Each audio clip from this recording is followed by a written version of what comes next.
more about who I am and what I do, so you know what kind of questions you can ask.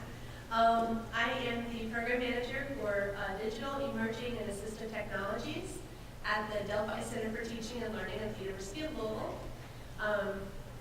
One of my big hats that I wear is I help faculty make their online courses accessible or their online materials. Most of our faculty actually, even if they teach face-to-face, put a lot of materials online for students to refer to, readings or videos or whatever. So I help with all of that. I did make the website where I put the PowerPoints and some materials from the workshops I'm doing today. Excuse me. And you all are welcome to have access to that. It's just simply bethcase.com/LSC.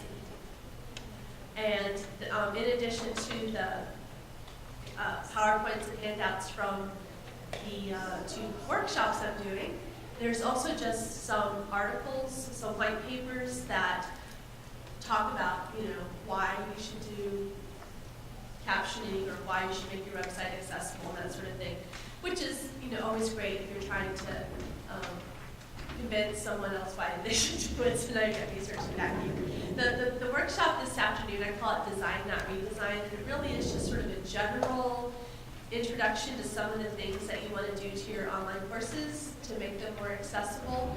And the reason I titled that is because it's much easier to do at the point where you're designing the course instead of trying to go back and retrofit once you find out that there's a need.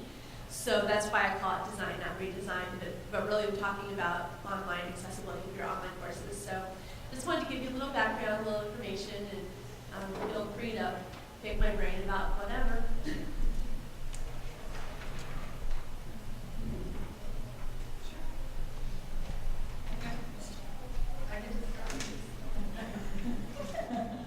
All right.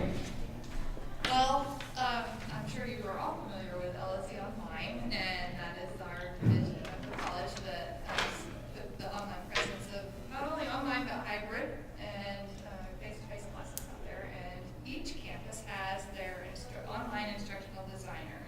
Tracy's here at Tomball. I'm at North Harris. Anyone from England here? That would be Harlan Williams. And at Sci-Fair is Mary Andress. University Park is Catherine Bernhardt, and Montgomery has Brian Hughes. So all of us are here as your support in not only, we get a lot of the technical questions as well. How do I put my gradebook on D2L? How do I take in a file? But our main purpose is to help with those questions on how best to deliver an online course. So starting early in that course design, we can work with you. We rely on you tremendously as a subject matter expert in your field. So we're not going to come up with your assignments for you or your course materials, but we will help you adjust them for an online delivery method, especially with accessibility and making sure your content can be viewed by all types of students, and be that sounding board. What do you think about this idea? Do you have experience with this? Because we see all different kinds of fields. We know what other disciplines may be doing that you may not have seen or haven't had time to delve into. I have gone and researched a way to do something. A faculty member will come to me and say, I have this great idea. I want to do this with my class. And I'll go and help take that time to find the best way to deliver it. So. And D2L does have a lot of features built in that you may or may not be aware of that we can use to kind of help things be a lot more compliant just right off the bat. So it might not be something we have to go in and research. There might be something that we can do very quickly that can help your course to be more compliant. Did you want to add? Yep, that's what you covered it. Hey, Joseph, can you give us a little information on what you're doing over at Sci-Fair and how you're helping? Yes. No, okay. I'm the Assistant Technology Coordinator at Lone Star College Sci-Fair. My area of experience, I'm not going to say expertise because it's a field that is always changing and always evolving. So, there are people that know a little bit more than anybody else. But Anyway, my field of experience is probably on the other end of things, where I have the most direct experience with students directly with students who are trying to access your online content, your classroom content. So I can speak a lot to, what experiences do the students have from their end, depending upon their disability, in trying to access whatever content you're putting out there. So I can offer that perspective as well. I can also speak to, I have the most direct practical experience with a lot of the different assistive technologies that some of the students out there use, like screen readers, like literacy help programs, to actually access your content. So I can offer that experience to you as well. Thank you, Jeff. Just a little bit about what we're doing with instructional technology here at LSC-Tomball. I've been doing a lot of work with faculty and their growing needs for video, how to get their video out for their online course, whether storing their video, just different things. We're talking about mobile technology and a lot of different other technologies. My forte is really graphics and design and video, and so we're not only supporting faculty, we're also doing shooting. My assistant back there, he's a work study student for the Coke, Ryan Gaddy, and is doing a wonderful job videotaping this for me today because I couldn't be in two places at once. So, but I'm totally relying on him, and he's learning a lot about what we're doing with video. And what I think is a lot of it is just about information, providing information, and knowing what to do with different types of media, especially for your online courses. Different faculties have different needs for whether it's video capture, lecture capture, whether doing screen recordings. We have a really good math program here, and they're utilizing capture programs for their math classes, for getting, and their students are just very receptive to it. And then we're talking a lot about captioning. Captioning is probably one of the biggest items on the plate right now for faculty, and some are afraid of it and say, I don't want to deal with that. Well, we don't want to, have faculty, move away from video because of the process that occurs. We want to somehow be able to help them and make, not make it super easy, but also offer services that we can provide them, information we can provide them, and also what kind of systems we can get in the long run. So we're looking at a lot of different things, and I like, I'm kind of like when it comes to technology, being on the latest and greatest of what's going on out there, but also how it can be beneficial. You just can't have technology for the sake of technology. You got to have it for, for the need and for the use of how it's going to help, our students, our faculty, and gaining information, engaging our students, and a lot of things like that. So those are a lot of things. I went and spoke with some students, intermediate students, gifted students at school last Friday, and talked to them about video and animation. And wow, it was just an eye-opening experience there. I mean, these young minds are just ready to rock and roll with technology, and that's what's coming this way, right?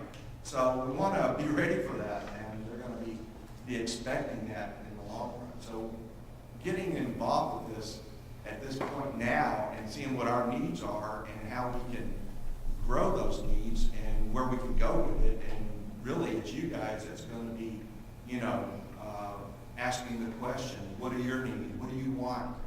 How can we better serve you in the long run for what you want to do with technology?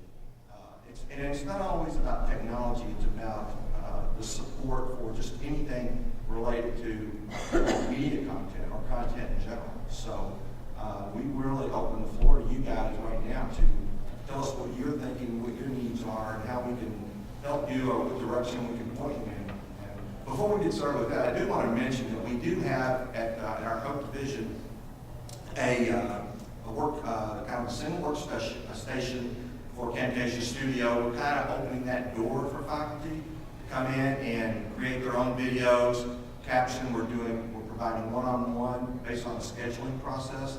So we're opening that to our faculty. We're also encouraging, division heads to look at not only Camtasia, but also other means that they might, want to purchase or utilize in their classroom. I know we're doing a lot with mobile technologies. We're very aware of different types of tablets, iPads, things like that. We're going to be getting iWatches here pretty soon. So,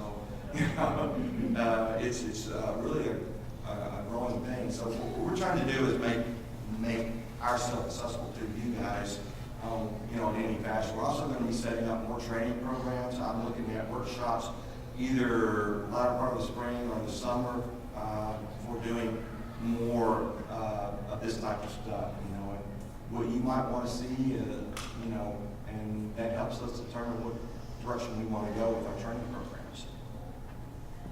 Any questions? Did you say that was a studio that's here at Tomball? Oh. That's okay. Did you say that was a studio here at Tomball? You're talking about for the camera and the Yeah, they Camtasia? can come in and work with Camtasia. We have a computer system in there. We also have access to cameras and things like that where they can do their own recordings. Are you the only system college, or? I don't know.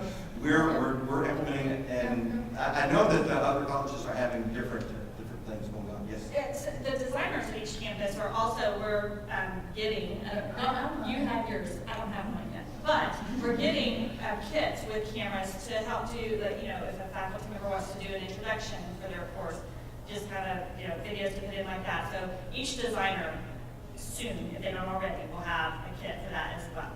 So, A camera, a tripod, a light, document cameras, there's lavaliers. Well, I haven't seen my kit. Okay. Yeah. In addition to the video equipment, the designers as well as professional development staff will also be getting copies of Dragon Natural Speaking. I just want to mention that. So you have that available for faculty as well. Do you know what Dragon Naturally Speaking is? It's a, I have to use that before. okay, yeah, and so it's I'm just. particularly like it, but I've had it before. It captions, so as you speak, it's gonna caption for you, but you kind of have to train the software, so we're gonna have that, we're gonna be able to get that going as well. And then each college has some of its own. I know the professional development at Sci-Fair has some equipment. So it varies from campus to campus. North Harris recently got a grant from the College Technology Funds, the CTEC grant, to put in what's called a one-button studio in the library. So students and faculty will be able to go in there, bring their USB drive. It has the cameras, the lights, the green screen, and they hit one button and it records whatever they want to record. And then they take the small movie file away with them on USB. You have that? They're getting that this semester. We just got the approval for the grant. Fabulous. Yes. And that's in your library. That's in the library, or will be in the library. Yes. Is the library also going to get Camtasia or something that they can use for videoing the things that they're, for captioning the things that they are videoing? I am not too sure, Sandy. I think possibly, but I'm not 100% sure. I do know the Faculty Staff Center has it in the library for the faculty. Now, for the students, I'm not entirely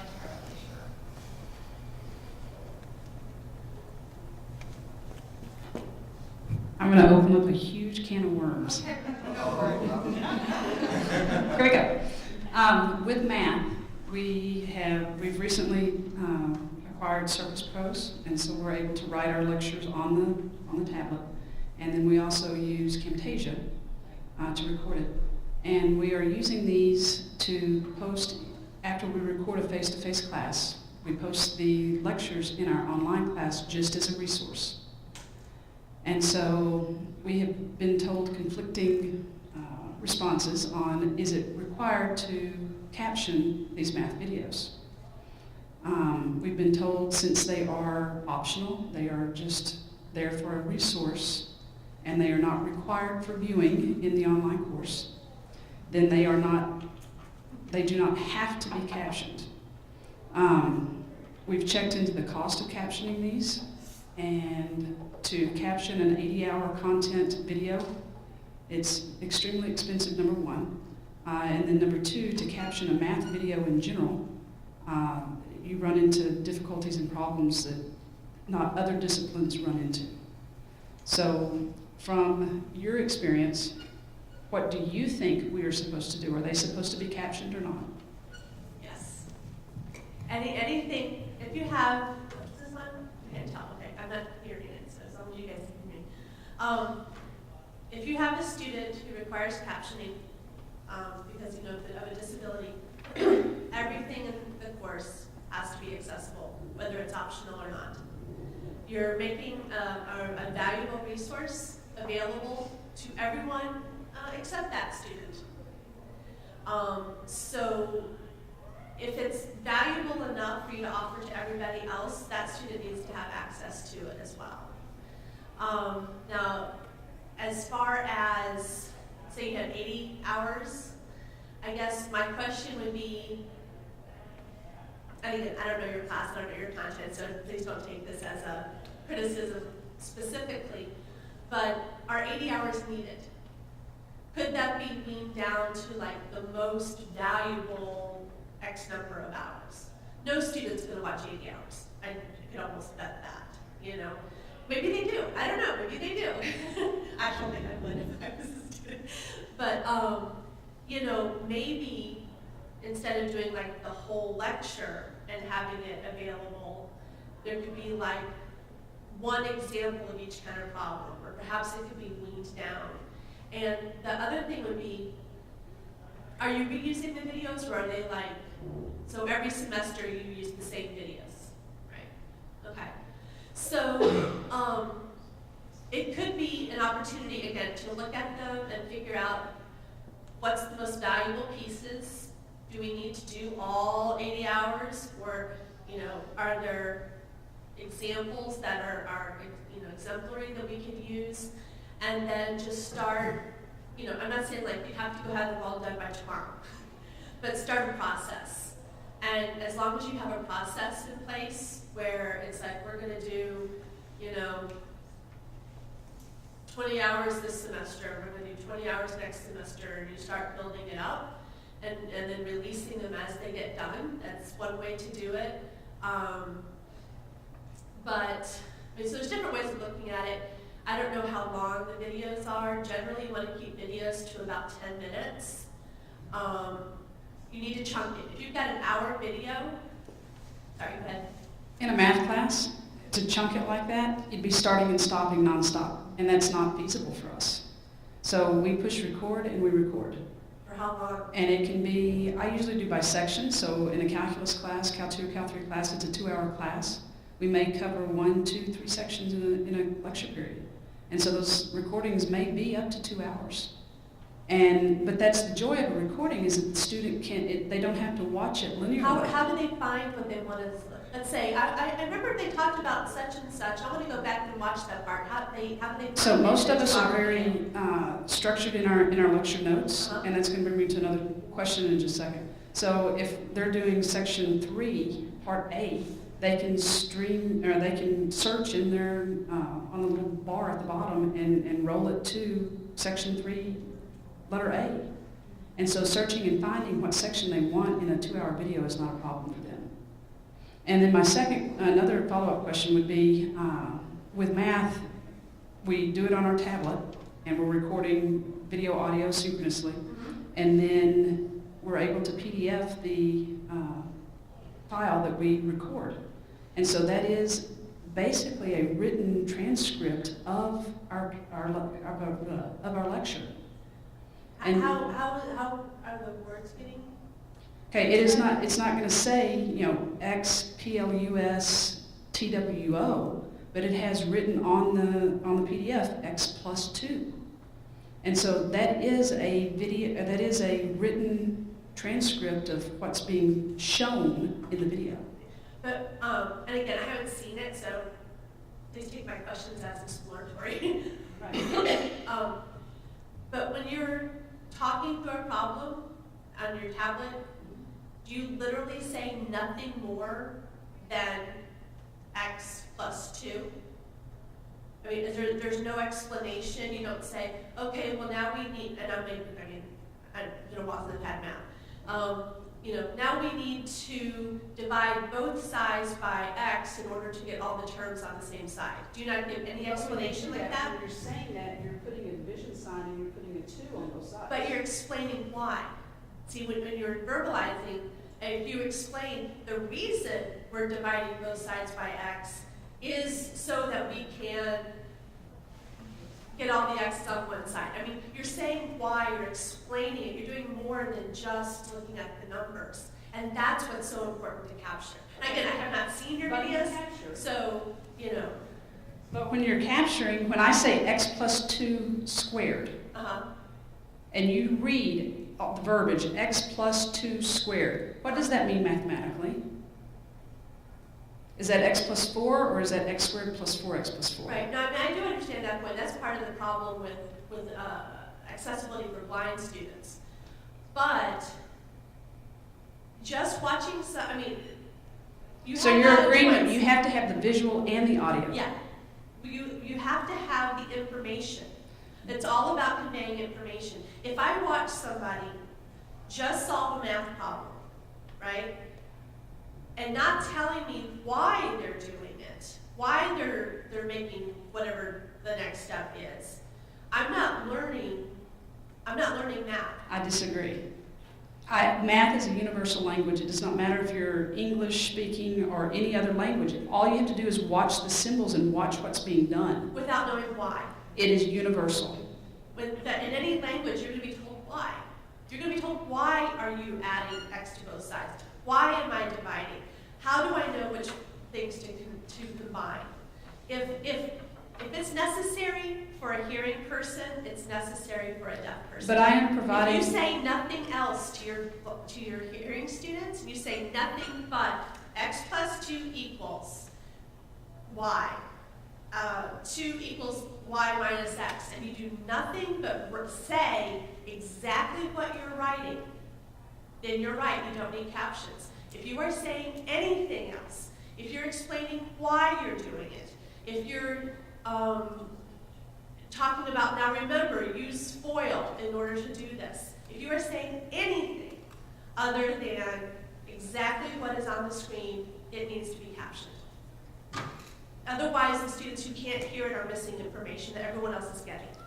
But if you are putting that requirement on there, that resource that's available to all students, the other 99.9% of the students are going to miss out because of the 0.1%. That's not a reason to exclude that one student. You can't, that's discrimination. But you're reverse discriminating. No.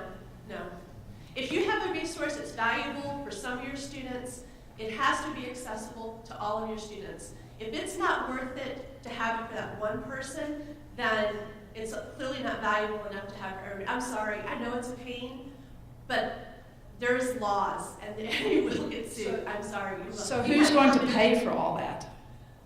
Well, let me get the comment, and then we'll go. You want to say something? Yes, I was not raising my hand, but I'm going to pay for it. Oh.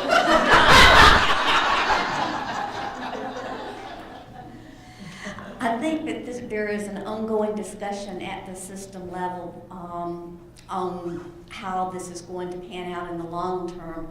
But in the short term, if you already have a transcript, you already have the most expensive part of the captioning done, and you may be able to get it outsourced, doing, as she was saying, maybe just a little bit each semester until you get it all caught up, because producing the transcript is the most expensive part of getting the captioning done. But Sandy, are you talking about the written transcript in the handwritten notes transcript, or are you talking about actually typing it? I was talking about electronic transcripts. do you have them, are the notes that you post electronic, or are they But handwritten? They're handwritten and converted to PDF. But it's not the verbiage, it's just It's just what they're math writing. symbols being pushed. I still think that you have the biggest part of the work done, and might even be able to, using something like a LiveScribe pen, be able to convert it to electronic. And that's something that Joe can talk about, as how the LiveScribe pen works. And I don't know if it would work for that or not, but it might be worth exploring to see. The LiveScribe pen is an electronic pen I that, have one. okay, so you know what it is. Now, I'm gonna make the can bigger. Sorry. Because, we've been talking about captioning and access for deaf students, but math is also a barrier for blind students. And PDFs aren't gonna be accessible to the blind students. So, and I don't know how much you want to go into it. Basically, the best way to make math digitally accessible is to use math type, plug it into the Word documents. So, yeah, go ahead. And every campus has math type in its assistive technology lab, and it's available for the faculty to check out and use if they would like to. It's do so. super easy. It's like a word processor. It is super easy and super cumbersome. Have you ever tried to put an entire calculus, one lecture, into math type? It would This is take my you job. hours. This is my job. I help faculty convert their documents into accessible format, so yes, I do know. Fortunately, we don't have a lot of online math classes. Okay. We'll be able to- With having to do everything, you're saying any resource that we provide that we think is valuable should be captioned. Yes. Okay, so not only internal You should things. come to my presentation this morning. I've already been filled in. Trust me, we talk. So, not only internal stuff that we post, but what if we cite external links to Khan Academy or something? So all of those that we cite are supposed to be, You can't As caption well? things that you don't own, but you should reach out to those sources and tell them, I would like to include your video in my course, but it's not captioned. Would you please make your videos captioned? There's different ways of approaching it. One is to get them to do it. Another is to offer to create the caption file if they will post it. Or you may look at other resources. But yeah, technically, if you want to go to the letter of the law, yes, even out external resources, that's an issue. There are, and I'm not going to say how easy these are to get, there are grants that can help get you started. It's not going to be an ongoing source of funding, but say, for example, if you had your set of videos that you had identified, these are the creme de la creme, these are our best videos, these are our best sections, and we're going to be reusing these for the foreseeable future. It's possible that you can get a grant to help fund for that. You can break it up over time, but there needs to be an institutional commitment. Yeah. Wouldn't that be a wonderful project for the Chancellor's Technology Grant? if I were given a semester, sorry, so, I don't want to monopolize. You can come to my office and edit that. If I were to be given a semester to say, just record the 3 calculus sequences, that's a full-time load. I mean, that's a 15-hour load. So if that was my job for the semester, is just to record in my office those calculus classes, that would be feasible to get the creme de la creme of videos. But they're not going to do that. It's just, I don't see that happening. And so we've just done what we've captured in the classroom. And then, this was 4 or 5 years ago, just because we had the availability of lecture capture. And all of a sudden, it's turned into something that our online students absolutely love. And so we've continued to recycle those videos. We want to redo them, but the big question is not only is it expensive to caption them, but when do you find time to not only continue your full-time teaching load and everything else, and re-record all these things? I will tell you of a proposal that is out there for a system-wide alternative media center, and if that were to be funded, captioning would be a part of what would happen there. But whether it's going to be funded or not is questionable, but I think it's something worth discussing across the system and having open discussions as to why it would be important to have something like that, because that would then give the ability for faculty to do the videos and have someone who was a professional at caption them and get them back to them. One of the reasons why we're doing this today is for exactly what Sandy is saying. We want to make this an awareness situation that's going on, and we want it to be system-wide, and we want to get some feedback, especially from the systems office, and that there is a concern, and we're from the technology and design standpoint, we're trying to assist in every way we can. But resources are tight for everyone, including faculty, staff, and those that are involved with it. So it's not that we're going out and say, hey, you need to do this for us kind of thing. We're saying that who's got a need? Some needs are greater than others. And it's nice to know who has needs. And then maybe we kind of get a consensus on where we need to go with this and how we need to, whether we look at grant proposals or whether we look at other types of situations. This is what we need to do, is have more of these things. And it'd be nice that we get, we're kind of like starting something here at Tomball to get other campuses and the systems office involved in these sort of things. That's one reason why we included the other campuses to be involved in this and LC Online, because I think it's something that we're all in tune for. And if we can kind of, Rachel's got great, we've talked a lot about this, and we've tried to solve a lot of issues, and there's other faculty that have issues that we've tried to solve that we just almost there, but just not quite there. We're getting there. A lot of it has to do with advancements in technology and where things are going to be going in the future, but a lot of it has to do with whose responsibility it is to do certain things, and knowing what everybody's doing and what kind of time they have to do it in, and who's going to benefit from this. It's not the faculty and staff that's going to benefit, it's going to be the students that's going to benefit from this. And that's what we want to look at, is how we can make our students benefit from what we're trying to accomplish here. And that's really, I think, that one of the reasons why I was seeing this as a very important thing to do.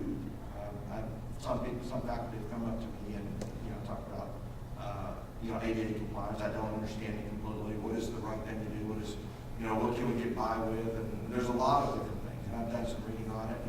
And not every institution out there is doing the exact right thing. But I think what's happening is the awareness is becoming out there now that they're moving toward that. So I think a lot of it is that we're not giving a time frame that we have to totally be compliant across the board on everything, but we need to be pushing toward doing that. And getting started now, there's simple things that we can do ahead of time that we can probably do on our own, such as scripting our classes maybe a little bit better. Some of it would be, as Elizabeth said, creating chunks. And not every situation is set to be able to do that, because you can't just go in there and say, all right, I got to stop my video so that way I can restart it again. Some of it means that you just create the video footage and then you can go in there and edit what you want, learning some things like that. And that's what we're here for, is to help you with that. I'm going to be putting together a kind of a simple video editing and encoding workshop. It's going to be a very small 1-hour workshop that kind of gives you kind of more or less lets you know what's going to be going on with that.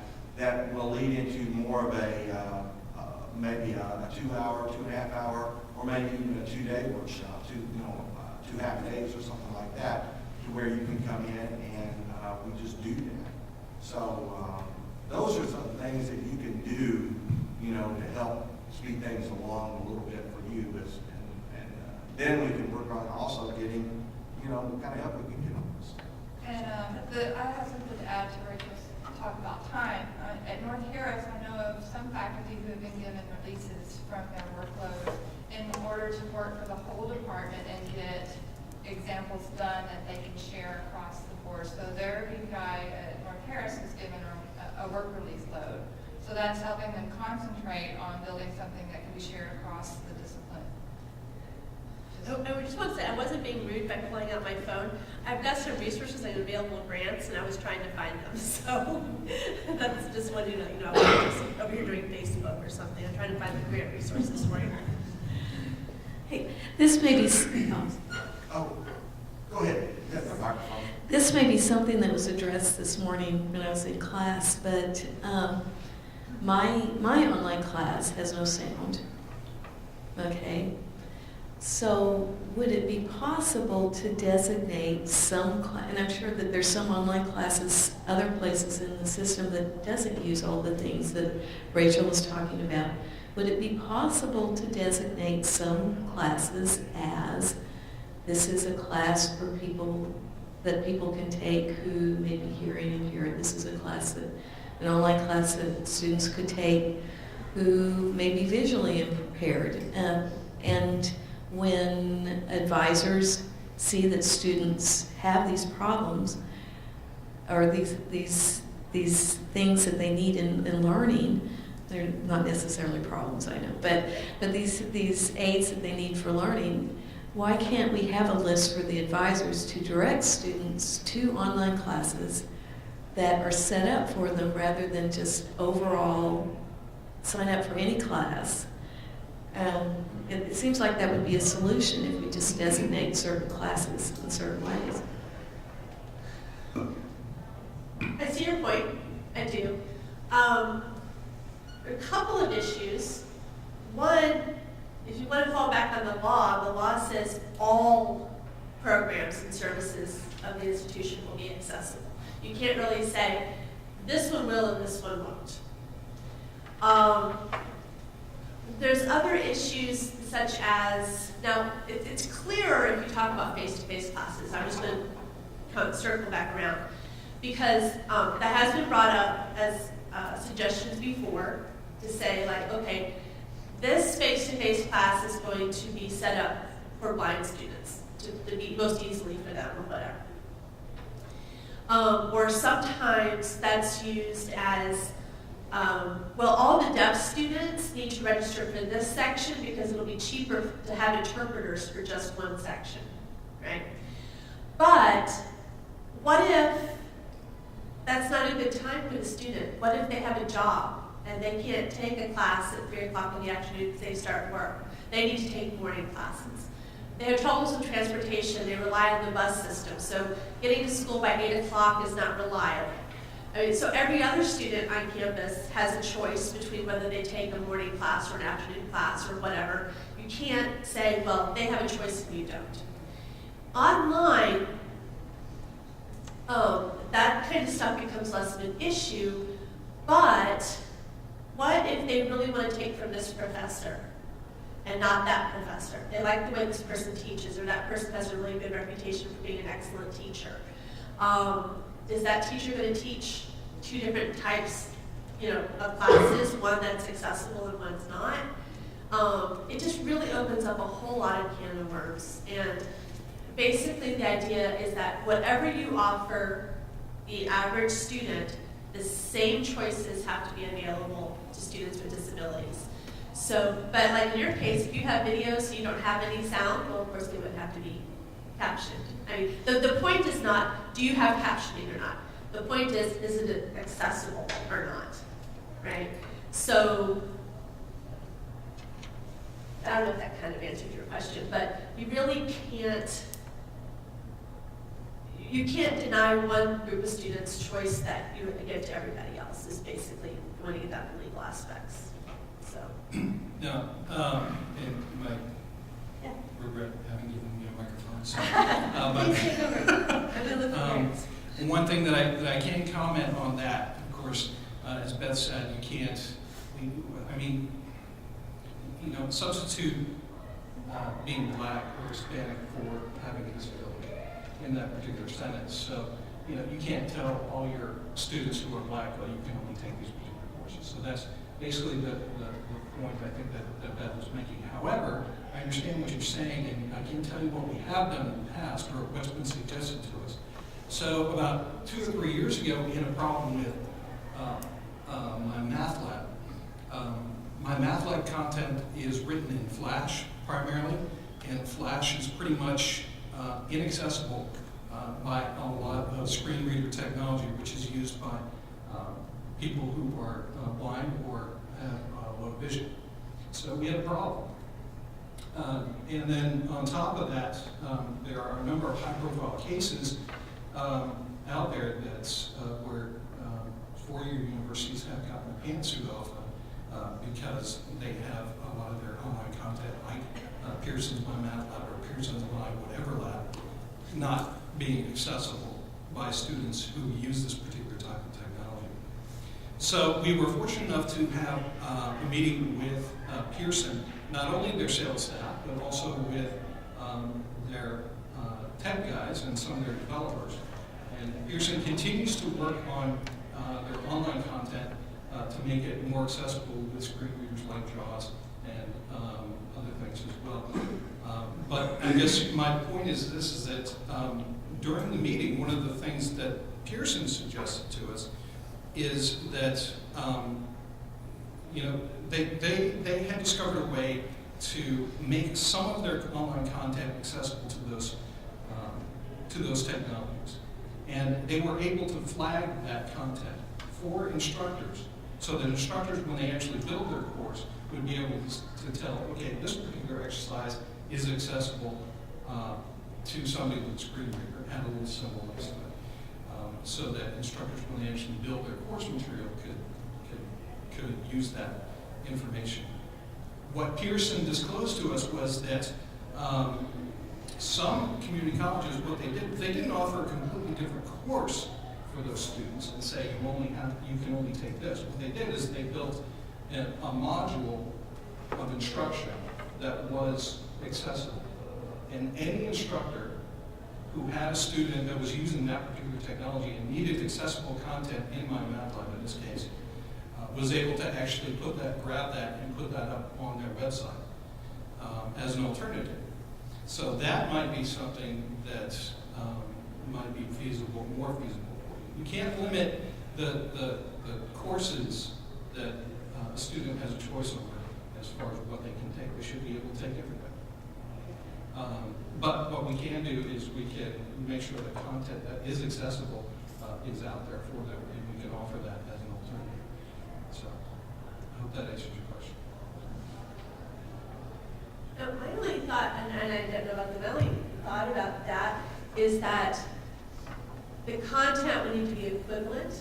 Sure. You know, you can't say, you know, as far as difficulty, as far as what they're learning, and I would use that content then for everyone in the class. Instead of saying, okay, if you're blind, you do this module, and if you're not, you do this module. If it's a good module, just give it to everybody. You know? And I will say, Cengage is really doing some great stuff with it. Pearson is trying very hard. They have gotten the message. And this is one of those things where you need to go back to the publishers, and you need to pressure the publishers. There's some awesome stuff going on with interactive textbooks with the publishers. I particularly like with Pearson, they have what's the study plan, I think it's called. It's awesome. The students take a pretest, and it comes back and it says, you need to improve in these areas. And here's the links. Here's the page numbers. Here's some extra content. Here's some stuff to help you learn the stuff you were weak in. Then you take another test. It's really great adaptive learning.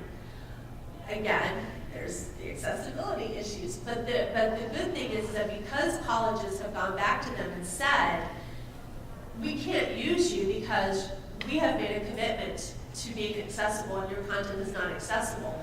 Well, you know what that hits them, right? That hits them in the pocketbook. And so I'm not saying they're only doing it for the money, but certainly that's a pressure. I mean, you know, they may be well-intentioned, you know.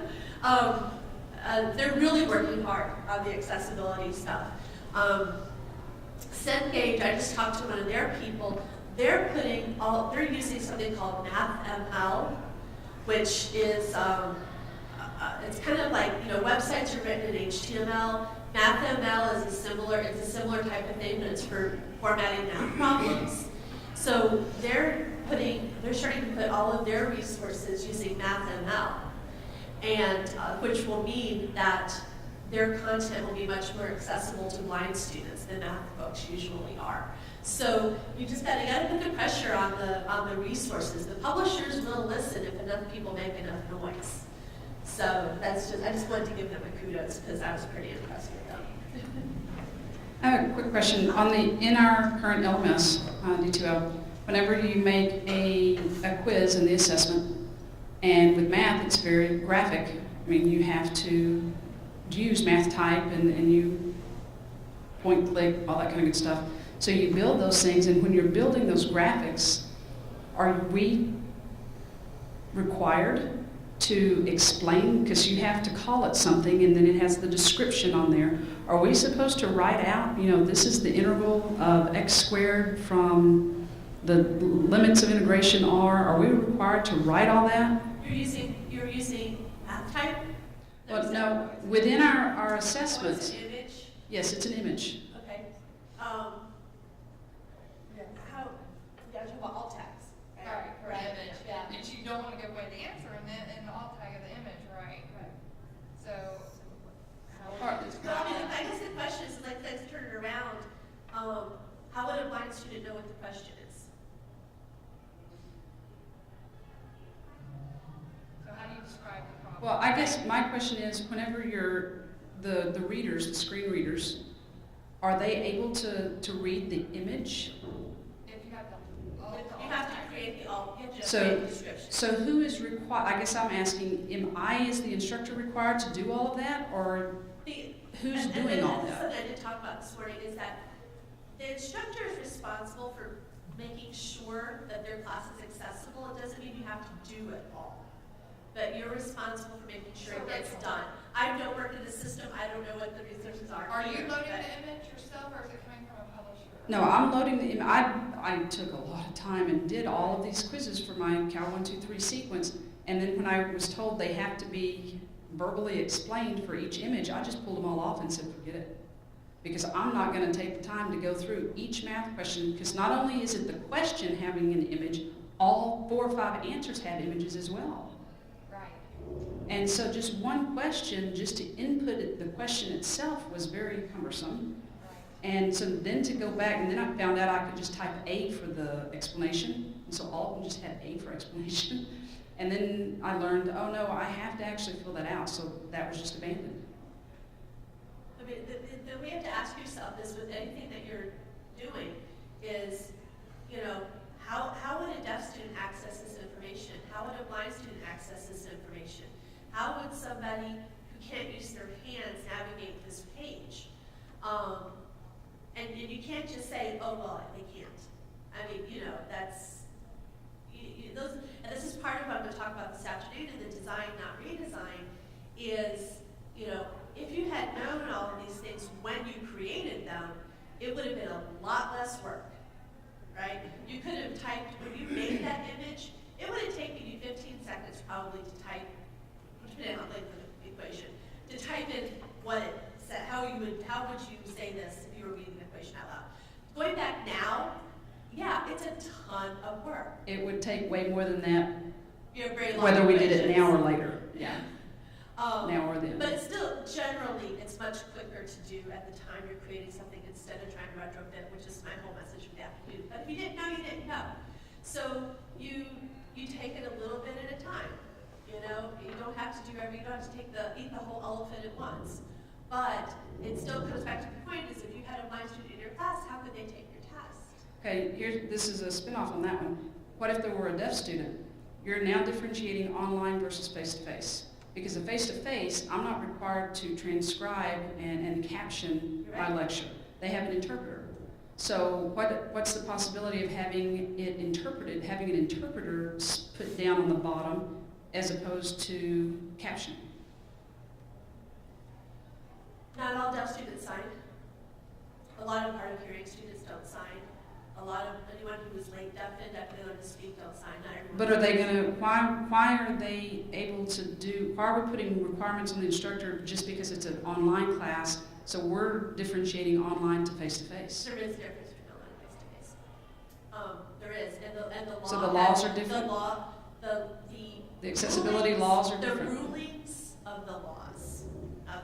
Okay, the law says it must be accessible.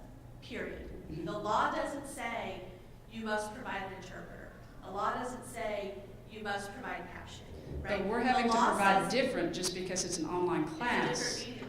Why can we not, why is an interpreter not enough for an online class, but it's enough for a face-to-face class? Yes, Ian? One good example would be our returning veterans. Many, in fact, a large majority that are returning do not use sign language, but they are very, very hard of hearing.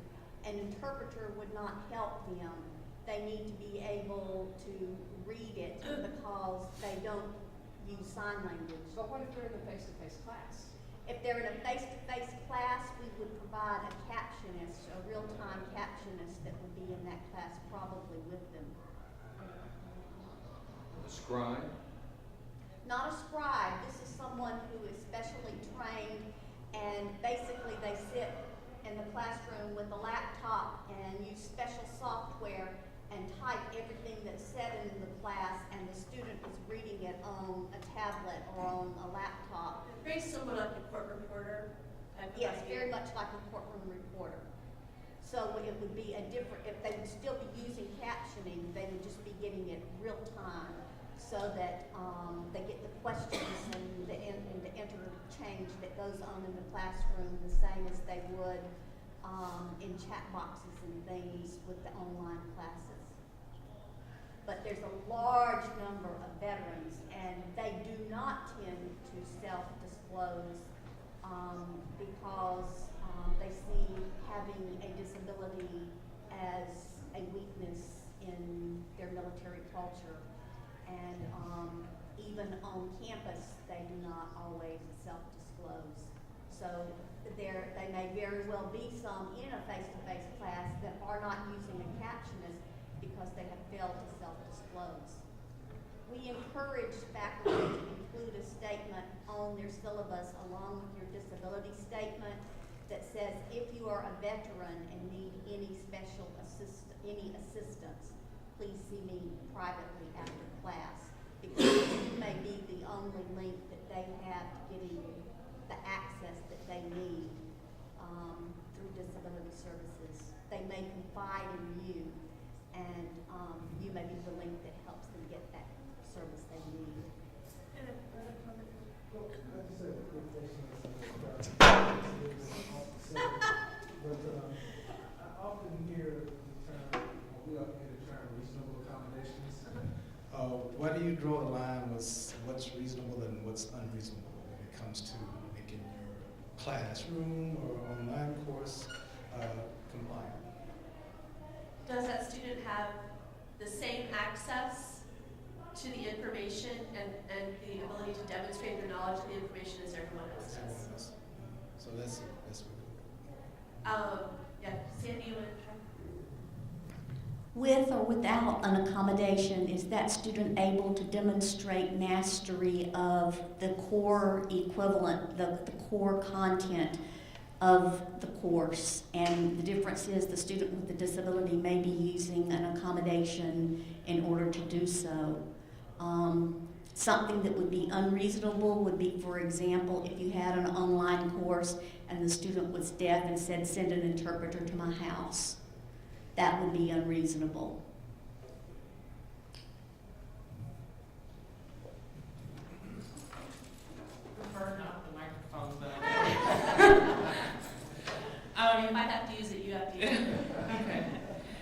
just to kind of digest things, I think that the online classroom is a global classroom setting, which is making it accessible to anyone. And if you're making it accessible to anyone, that you should build a classroom environment with autism, blind, deaf, the list could continue forever probably. It's called universal design.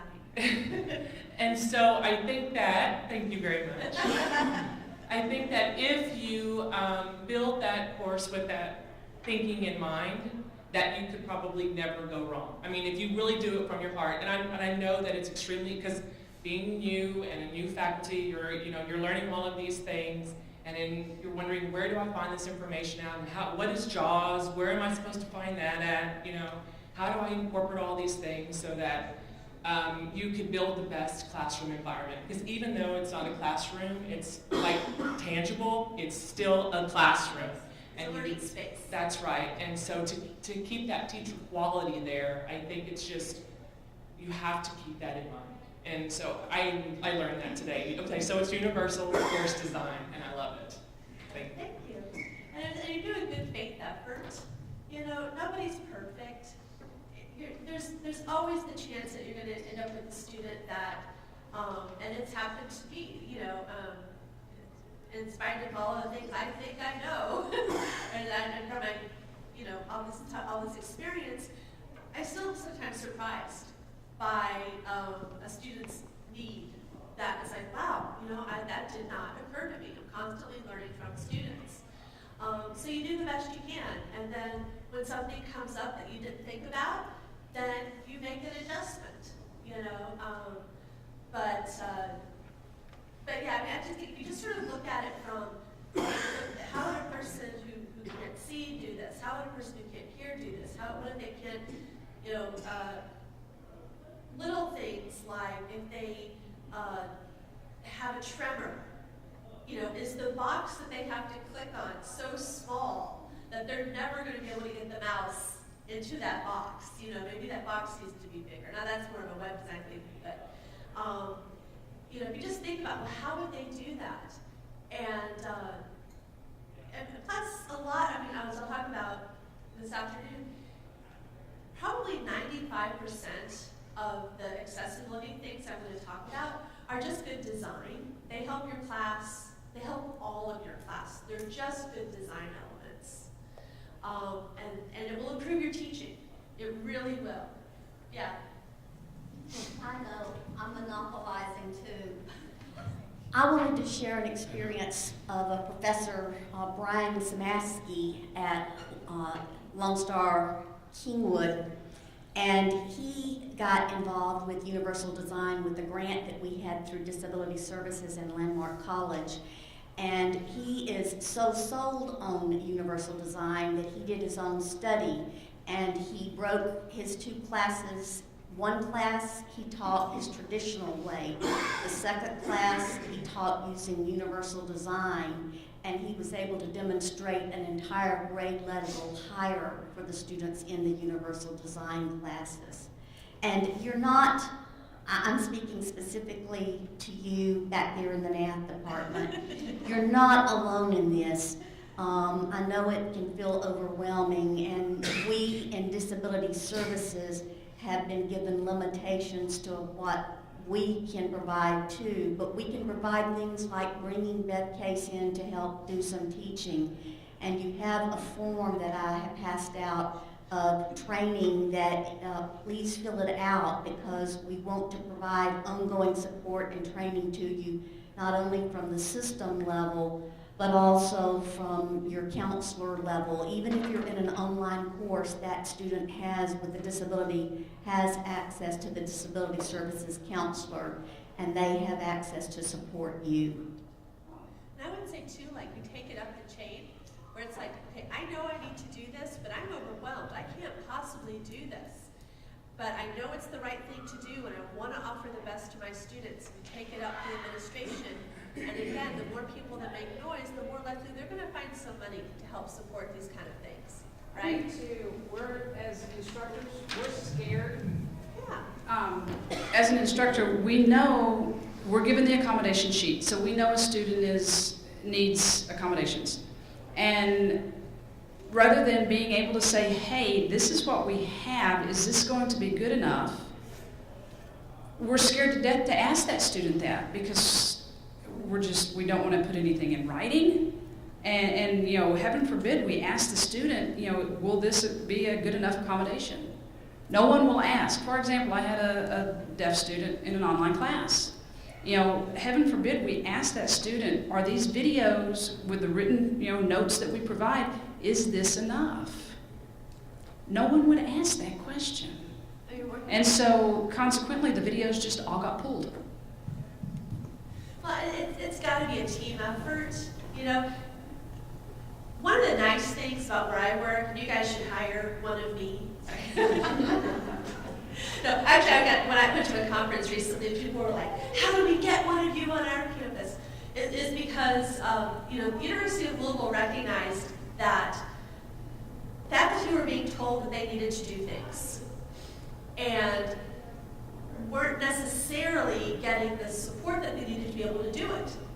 You know, for example, if you get a letter, and I'm not, again, I don't know what your letters say, so this is just a general statement, but if, as a faculty member, you get a letter and it says, all of your videos must be captioned. And you go, okay, well, I understand that because, I mean, yeah, okay, they're deaf, and okay, that makes sense, but how do I do that? Where do I go for that? How do I get any support on this? I don't know how to do any of this. And so they, not just captioning, but I mean just across the board when it comes to accessibility, especially for online courses. So, I mean, they created my position to be that person that faculty come to and say, you know, disability services told me I needed to do this and I have no idea what I'm doing. Well, then we work as a team. So depending on what the disability is, there's a different person in the disability services office, and me, and the faculty member, and the student work together to do whatever is necessary to get it done. And what I'm trying to do is to get them to be more proactive. So I feel like we're, right now, and I've only been in the job a year, brand new position, but I feel kind of like a dog chasing a car. It's like I'm trying to get there, and the car's always too fast. We're always playing catch up on making the courses accessible, like just in time before the student needs it. And what I'm really trying to do is to encourage more proactive, more of the what if you got somebody, let's plan ahead. Because then when the student shows up, you're like, hey, I got it, it's already taken care of, no stress, you know? Right now, we're still in a lot of the running after the car. But it is helpful to have, I mean, honestly, I went to this conference and people were just like, how do I get my administration to hire someone like that? But I think your instructional technologists, your instructional designers can also be that resource because they're learning. They're learning how to, if they don't already know, they're learning how to do all this stuff. And then they could, what is that? It's true. They're learning at your disability resources office, are learning it. They're not all, you know, technical, but you know, but they're learning some of it. So, but when we go to them and they say this is what needs to be done, and then they say the universal question is, but who's going to fund that? And Sandy raised her hand. I saw that. And it is an issue. Who's going to fund this? Right. Who has the money in the university? Or sorry, the college system? Who has what? Who controls the purse strings? Citizens do. They have the money. Do you think if you went to the public and said, you know, we're using your money to fund this college, but we're not accessible to students with disabilities who want to go to our college, they'd be really happy about that? Now, that's not really the message I was going for. I was trying to go to administration. And I was like, you know, and really, and again, I don't work here, so I don't have a dog in this fight, but you guys are a multi-college system. It seems like if all of the colleges pitched in, you could have a centralized place that all of the colleges could use to help fund these kind of things. You know, and then it's not like the whole burden on one college. But I mean, I don't understand how it all works. But other places do that. There's other college systems that do that. California is the best example. Look at what California is. So in other words, you're saying that we can pull people out of their home campus and take them to a magnet campus? No.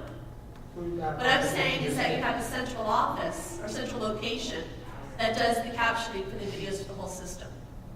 And that same office might also do any alternate formatting, or they might do any brailing that needs to be done.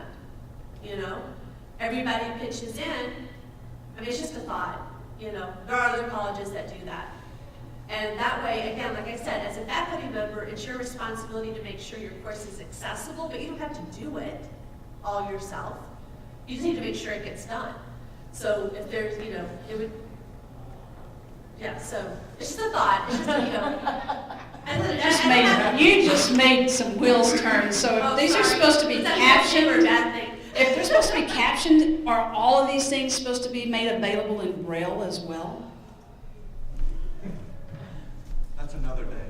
No, because generally with text, right, you give things that, you know, text, right, that would have you in your Braille. As long as it is digital and it's not in a PDF form, because PDFs are not actually text, they're pictures of text, anyway.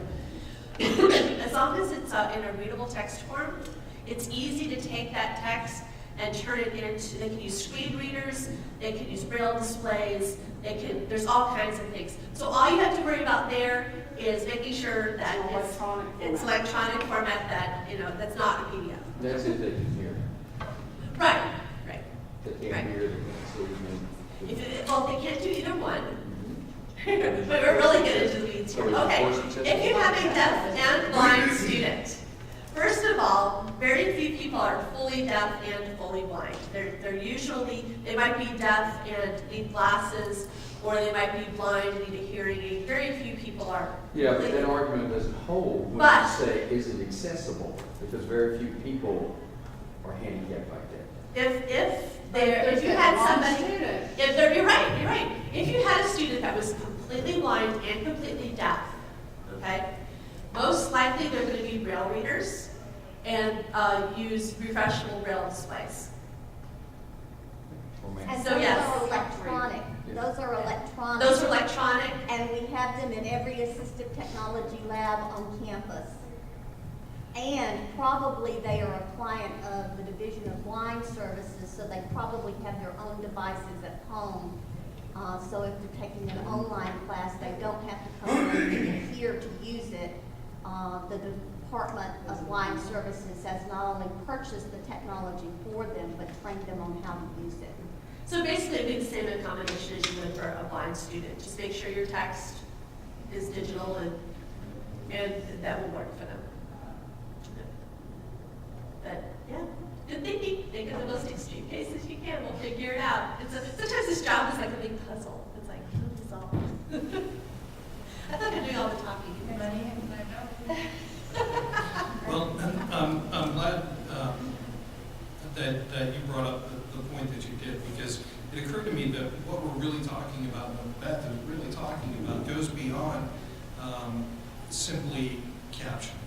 Captioning is a very small part of the bigger picture of what we're talking about. And what we're talking about really is a sea change in how instructors think about the material that they're putting out for their students. And it, as Beth mentioned before, it gets a lot easier when you start thinking about universal design as a matter of course. Because when you put it out there, as Beth mentioned, when you actually create it, it's very easy to do at the point that you're actually creating it. We can find all kinds of reasons why it's hard to do. Why, it's hard, who's going to pay for this? And it takes a lot of time to do this. And that list runs, pretty long. But the bottom line is that if we can think about it differently and just think about it reflexively, then it becomes a lot easier, and the dog can catch up to the car. And if we can begin to be proactive about it, things do get easier. When we're first starting out, yeah, it's really hard. But once we catch up to it, it's just going to be a matter of course. And we can all say, yeah, my stuff's accessible, and not even have to think about it too much. So thank you for bringing that up. Okay, guys, we're over an hour, which is great, actually, because we knew this was going to be a hot topic, and I'm really glad to get you guys rolling on questions and things like that. So we do see that there is a need to discuss this further. I'd like to see more programs, other campuses get involved with this, and maybe this can be something that becomes, another leg that we can add to this program. So if you have additional questions you have for Beth or any of us on the panel, feel free to send it to myself, the code division, any of these. Oh, yes. Can you be able to do the evaluations that are handed out? I think we have two. We have one for, I'm sorry. What do you call that? The needs assessment. Needs assessment. Okay, we have a needs assessment form. We have a couple of evaluation forms, and your feedback is very important. What you'd also like to see. Again, thanks for this panel.